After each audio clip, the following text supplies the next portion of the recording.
Why did the Wright brothers succeed while Samuel Langley failed, even though Langley had more funding, a Harvard post, and Smithsonian support? The answer isn't just about resources, it's about purpose. One believed in changing the world, the other chased fame and fortune. Their story reveals a core leadership truth. Belief fuels perseverance, while external rewards create fragile commitment. If you want to build a team that thrives under pressure, you need to start with why. By the end, you'll have a one-line exercise to clarify your why and galvanize your team.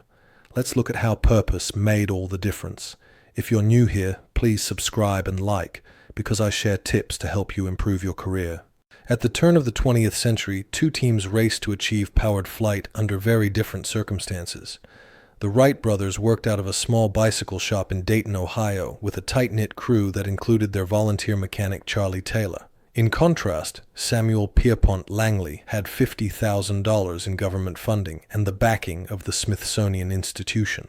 When Langley's aerodrome crashed into the Potomac River in 1903, he abandoned his project entirely. The Wright brothers, despite suffering their own crashes and setbacks, pressed on and succeeded just 71 days later. The difference wasn't resources, it was roots in a shared mission. The Wright brothers saw flight as a way to connect people, imagining a future where distance would no longer separate families and ideas. Their commitment inspired those around them. Charlie Taylor, for example, worked without contracts or guarantees, repeatedly helping rebuild their plane after each failure. Simon Sinek's Golden Circle shows that connecting to why taps the part of the brain behind loyalty and gut decisions. When people share a deeper purpose, they develop resilience that goes beyond what financial incentives can buy. Langley's team, made up of highly paid engineers, dispersed as soon as funding dried up, showing that salary alone cannot secure dedication. Modern organizations face similar challenges. Companies that focus mainly on short-term targets or external rewards often struggle with retention and engagement, especially during tough times. In contrast, purpose-driven firms see teams remain committed even when facing setbacks. The Wright brothers' workshop didn't rely on contracts or strict oversight. Instead, it was built on a shared understanding that every failure brought them closer to changing how the world moves. This leads to a crucial leadership insight. Purpose creates persistence. Teams motivated by a cause will push through challenges that might stop those driven only by rewards. Langley treated flight as a transaction. When success wasn't immediate, he walked away. The Wrights treated it as a mission, which is why their story continues to resonate. But what happens when leadership focuses only on transactions and incentives? That's the next key difference to explore. If you're finding this helpful, please subscribe and like, because it helps us create content that matters to you. Also, if you want to take your skills further, check out our executive education and executive coaching programs at execbeat.com. Langley's leadership style reflected a paycheck contract, tasks in exchange for compensation, detached from deeper meaning. His team had government funding, institutional prestige, and access to top engineering minds, but their commitment stopped at the edge of their job description. When the aerodrome crashed on December 17, 1903, Langley blamed his engineers and quit the project entirely. The emotional fallout was immediate. With no shared mission to fall back on, the team dissolved. This approach reveals how quickly a group unravels when their bond is transactional rather than rooted in something larger.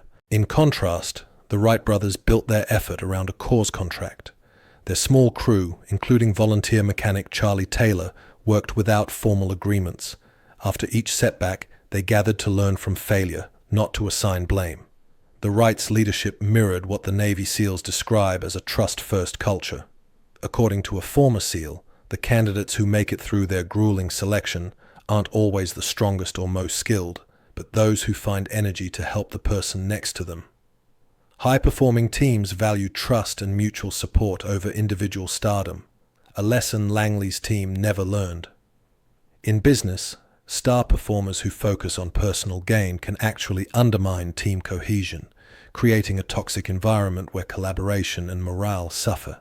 Many modern companies fall into the same trap as Langley when they focus too heavily on KPIs, bonuses, and short-term wins.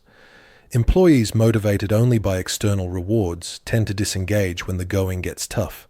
In contrast, purpose-anchored firms outlast those that treat success as a transaction. When people feel connected to a mission, they're more likely to remain engaged and resilient, even during setbacks. As Sinek's work shows, reward-only systems lack the resilience that a shared why creates. The Wright brothers' purpose, connecting humanity through flight, gave their team a reason to push forward, while Langley's focus on external validation left his team with nothing to rally around when things went wrong. The lesson is clear. A cause contract inspires people to offer their best, not just fulfill obligations. Teams anchored by shared purpose are more likely to persist, adapt, and ultimately achieve breakthroughs. This principle doesn't just apply to aviation.